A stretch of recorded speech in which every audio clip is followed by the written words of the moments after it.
Welcome to Jim Money's World of Weather. You clicked on to long range weather forecast discussion for March 27th through April 8th. First, we're going to get into the pending East Coast storm. Models are in agreement with the system aloft and at the surface. Expect elongated area low pressure system to exit off the Carolina coast with two embedded circulation centers.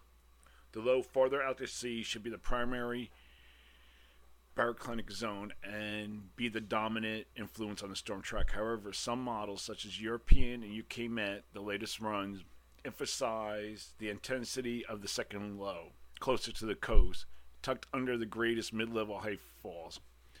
The effect of this is to pull the overall storm track close to the coast once it consolidates the low-level circulation forms early Wednesday, and that's been the bias with the European so far this season. So first we're going to look at the GFS. And we're going to go out this Tuesday, 2 p.m. And then now we're at Tuesday at 8 p.m. And you can see it down the bottom right-hand corner. It's starting to emerge up along the coast. And you can see the 992 millibar system. It's off the coast to the right hand. And then it moves pretty much out over the ocean. That's the GFS. That's Wednesday, 8 a.m. So precipitation will be ending early Wednesday morning. Next thing we're going to look at now is the GFS ensembles. And you see we have the low 1024 off the coast. And then it pretty much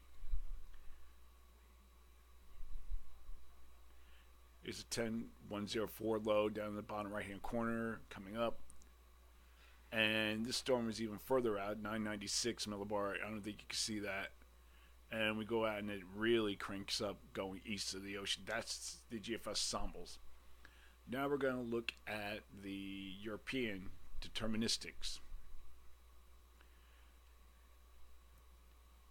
Going to go back a little bit. This is 2 p.m. tomorrow. This is 8 p.m. tomorrow night. You can see a low 1,000 millibar. And then we go to early 2 a.m. Wednesday. And you can see the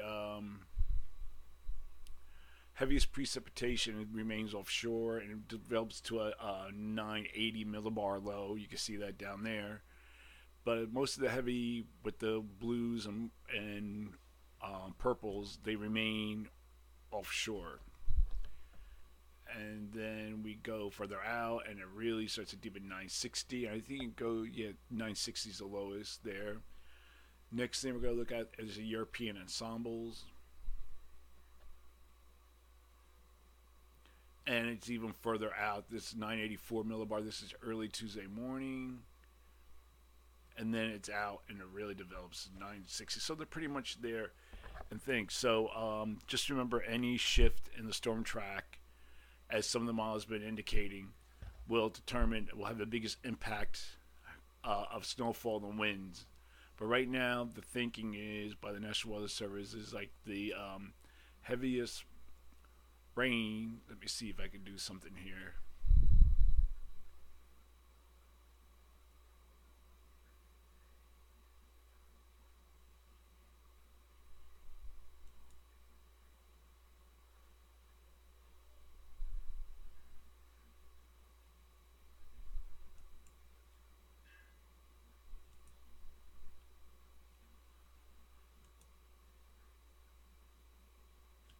Okay, let me see if I can do it.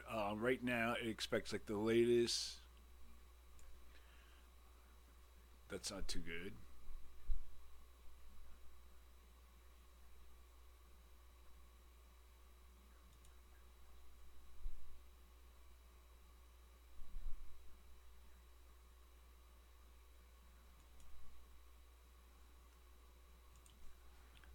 Right now, it expects the like I said, getting back here, the National Weather Service has the heaviest snowfall down around this area here, and the thing is, maybe even the short areas might get a little bit more, but not going to be much of a storm for the local area, but more like for New England and coastal areas. So now we're going to look at the period for March 27th to 31st, and models can indicate a specific influence for the pattern from March 27th to the 31st. The result will be a trend towards normal spring conditions across most of the nation. A strong trough is expected to move into south central states and spawn a wavy frontogenesis across the central states, with subsequent development of progression to off the east coast by the weekend, and support a wide swath of moderate precipitation. Ample warm air in the warm sector will cause heavy rain over the southeast. Cool air behind the system may support spring snows again over parts of the central and eastern states. In the west, several systems will push into the northwest and produce moderate to terrain-enhanced heavy snow and rain. Okay, so now for the period for March 30th to April 3rd. Okay, we're going to look, this is the 30th to April 3rd. Let me see, the 30th. Most of the models you can see here still have a broad trough here across much of the nation here. And this is kind of misleading because it should be giving way to more of a zone of flow, which you can see partly develop here. We have a ridge kind of across this area here. Okay, and then we go to the first, and then see, now we get to the zone of flow. This is the GFS. We get to a zone of flow. We have kind of like a little bit of a ridge here. Some of the models also indicating a trough possibly across this region over the southeast, and we have our trough here across off the northwest coast, the northern Rockies, and the northwest. So that's the GFS. We're going to look now at the GFS ensemble. Oh no, this is European deterministics. And they pretty much show pretty much the same thing. So during this forecast period,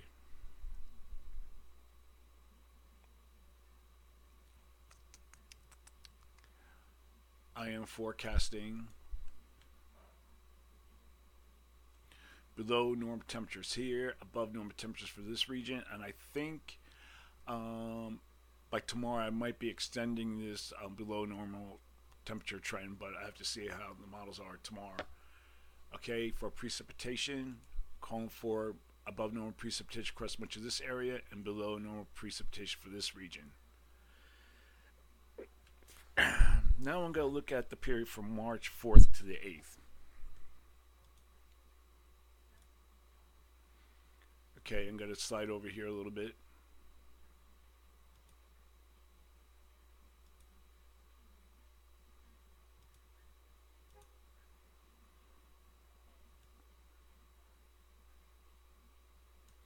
We're going to March 4th.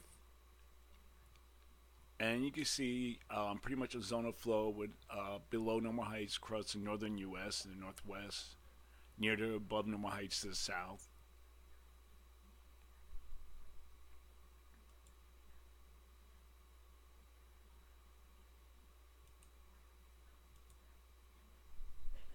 And then this is the European ensembles. It shows below normal heights to the north, northwest, northern Rockies, and above normal heights with the ridge, pretty much I have drawn here, across the southern U.S. So during this forecast period, I'm forecasting below normal temperatures here, above normal temperatures for this region, and for precipitation, calling for above normal precipitation here, and below normal precipitation for this region. So that is the long-range weather forecast discussion for March 27th to April 8th. Thank you for coming to Jim Munley's World of Weather, and have a good day. Just a reminder, this discussion, this video is available on my website, jimmunleywx.com. The current one will be on the front page, the home page, and also will be located in the video sections of my website. That's it for now, and see you tomorrow.